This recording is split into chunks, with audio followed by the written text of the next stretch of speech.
I wasn't even planning to make this video until I heard what happened with two of my coworkers last month on their Tokyo trip, and I realized most people have no idea this is even possible. So they work at the same company, they make basically the same money, and they both took 2 weeks off to go to Tokyo. And I'm sitting there at lunch listening to them talk about their trips, and I'm like, wait, hold on. Something doesn't add up here. Because the first girl, she flew economy. Middle seat, stuck between two strangers, crying baby somewhere behind her, 12 hours of absolute misery. She paid like $1,900 for that ticket, and she told me she landed so exhausted that she basically slept the entire first day of her vacation. Like the trip started with suffering, you know? But then the second girl starts talking about her flight, and she's describing this lie-flat bed, and the flight attendants bringing her warm towels and this incredible Japanese food and champagne before takeoff, and I'm sitting there thinking she must have spent like $5,000 on this flight, right? So I asked her, I was like, how much did that cost you? And she goes, $53. I literally thought she was messing with me. I was like, no, seriously, how much? And she just laughed and said that was it, $53 in taxes. That's all she paid for a business class seat to Tokyo. And that's when I realized, I have been doing this whole travel thing completely wrong. There's something these people know that nobody ever taught me. And honestly, when I figured out what it was, I got a little mad. Because it's not complicated at all.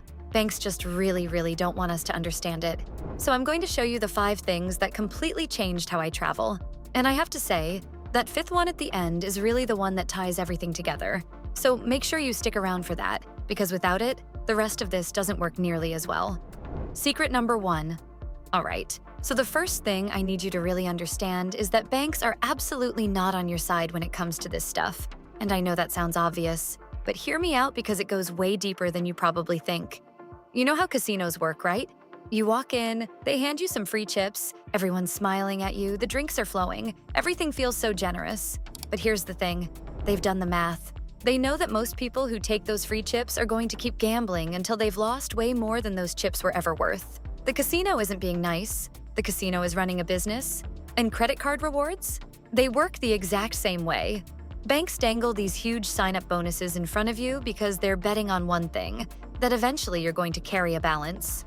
They're betting you'll pay 24% interest for months or even years. Or they're betting you'll let those points just sit there and expire. Or that you'll cash them out for some pathetic statement credit when they could have been worth 5 times as much. Let me show you what I mean with real numbers because this is where it gets crazy. Right now, the Chase Sapphire Preferred has a sign-up bonus of 75,000 points after you spend $5,000 in the first 3 months. And Chase will tell you those points are worth about $750. That's what they want you to believe. But here's what they don't tell you. If you transfer those exact same 75,000 points to Hyatt instead of using them through Chase, you can book 2 or 3 nights at a Park Hyatt. We're talking properties that charge $400, $500 a night. That's easily $2,000 worth of hotel stays, from the same points Chase told you were worth $750. They are literally banking on the fact that you don't know the difference. So here's what I want you to do tonight. Open your credit card app and actually look at how many points you have sitting in there. Write that number down somewhere. Because by the time we're done here, you're going to understand what those points are actually worth. And I promise you, it's probably not what the bank has been telling you. Secret number 2. This next part absolutely blew my mind when I first figured it out, and I honestly felt kind of stupid that I hadn't realized it sooner. So most people earn 1 point for every dollar they spend on their credit card. Maybe 1.5 points if they have a halfway decent card. And that's fine. That's better than earning nothing, sure. But here's what I didn't know.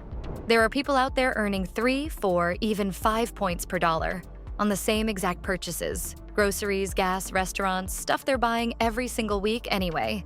The difference isn't that they're spending more money. They just figured out how to match the right cards to the right categories. Let me break this down because when I saw these numbers, I almost fell out of my chair. Say you spend about $2,000 a month on just life. Groceries, gas, maybe going out to eat a couple times. Normal stuff.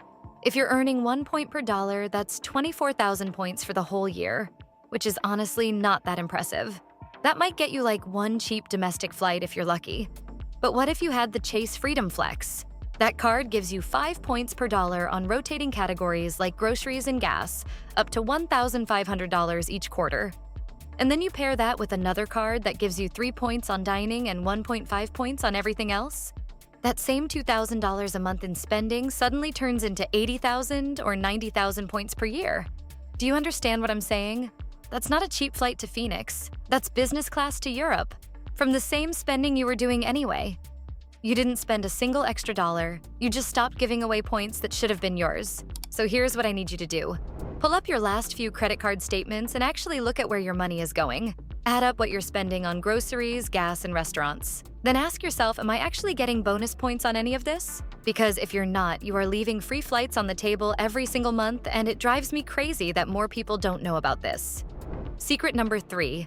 All right, this is the one that really changed everything for me. Like, this is when I went from kind of understanding this stuff to actually getting angry that nobody explained it to me sooner.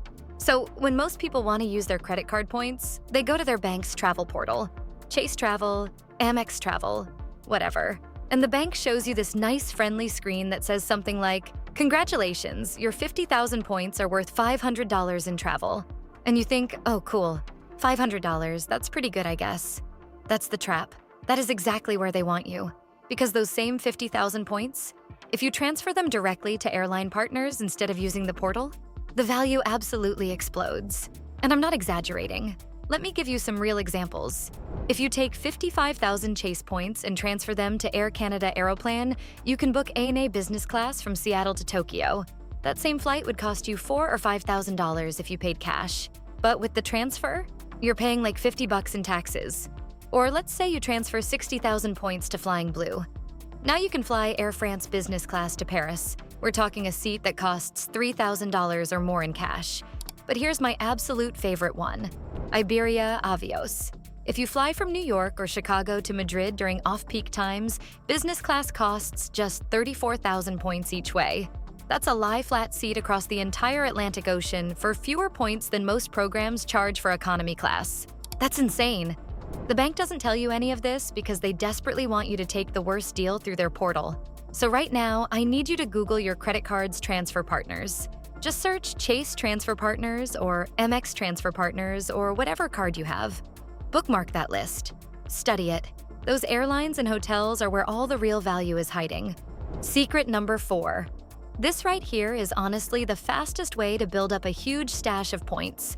And when I tell you how it works, you're going to wonder why you've been deleting these emails your whole life. You've seen those credit card offers that show up in your inbox, right? Get 80,000 bonus points when you spend $4,000 in your first 3 months. And most people just scroll right past them or hit delete without thinking twice. But let me show you what those bonuses are actually worth when you know how to use them properly. The Capital One Venture X right now has a 75,000 point bonus. If you transfer those points to Turkish Miles and Smiles, you can book business class from Boston to Hawaii on United for just 15,000 miles each way. Do you know what United would charge you for that same flight using their own miles? Over 40,000. You're getting the same seat for less than half the points. Or take the Amex Gold Card. It regularly has sign-up bonuses of 75,000 to 90,000 points.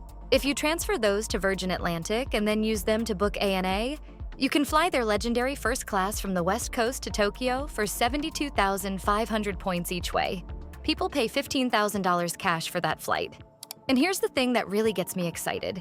If you do this strategically a couple times a year, not going crazy with it, just being smart and intentional, you can stack up 200,000 to 300,000 points annually.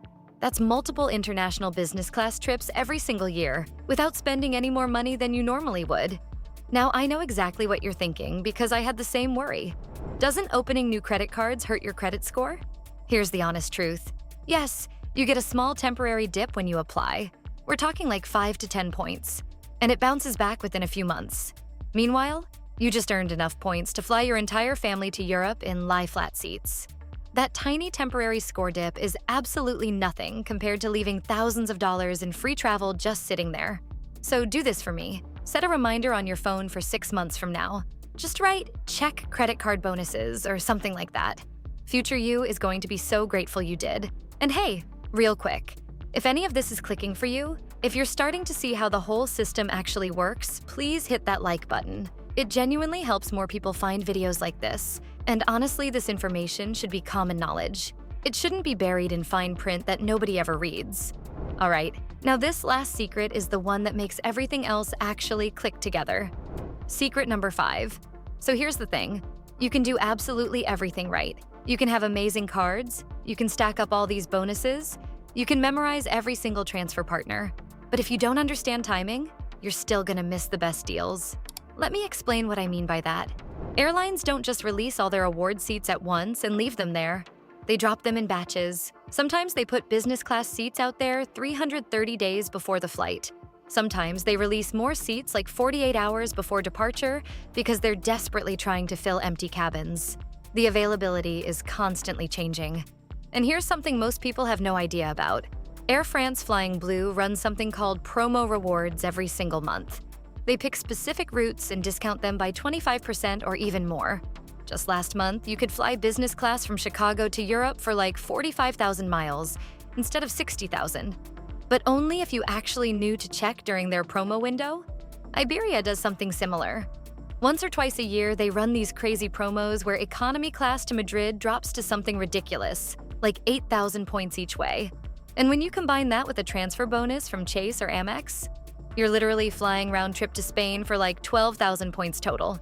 That's almost nothing. The people who are flying business class and paying practically nothing, they're not lucky. They're not secretly rich. They just know when and where to look. Here's what I personally do. I use an app called Award Fares to set up alerts for specific routes I want to fly. And I check the Flying Blue promo page at the beginning of every single month to see what deals they're running. It honestly takes me maybe 10 minutes a week. And think about it this way. When you save $2,000 on a single flight because you spotted a promo at the right time, that's like getting paid $4,000 an hour for your time. I don't know about you, but my actual job definitely does not pay me $4,000 an hour. So yeah, those 10 minutes are absolutely worth it. So look, here's what all of this comes down to. Banks and airlines have built this entire system to work like a casino. They want you to feel like you're winning while they're actually the ones coming out ahead. Points expire. Values get devalued. And most people never figure out how to actually use what they've earned. But now you understand how the game really works. You know your points are worth way more than the bank wants you to believe. They're just playing a completely different game. And now you can play it too. And that's all for today. If you find this video helpful, make sure you hit the like button and also don't forget to subscribe to our channel for more of these kinds of videos. Thanks for watching.